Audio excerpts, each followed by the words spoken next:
Welcome to the Flametask video on service months. Service months are a way to ensure that due dates fall within a specified month.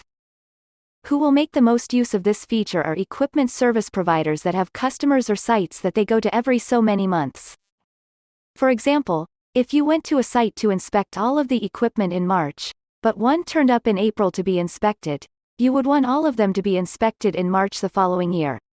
The due date is primarily based on the frequency of the service, but if any service months for that type of equipment are selected, if the date doesn't land in any selected service month, the due date will be changed to the closest month that is selected for that type of equipment.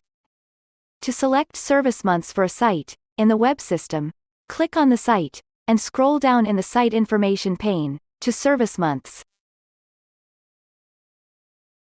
You can toggle on whatever service months you want that type of equipment to be due in.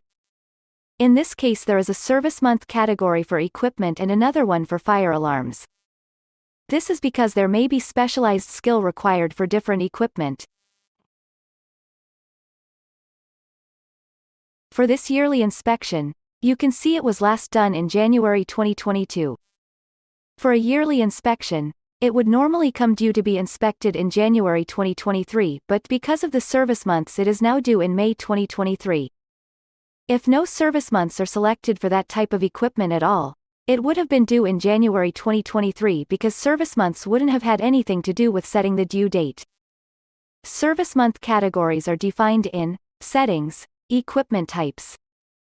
Each equipment type, such as dry chemical extinguisher, is grouped into something generic, like equipment for the service month category.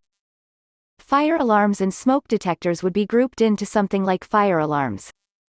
Service month categories are also defined in Settings, Service month categories. Thanks for watching the Flametask video on service months.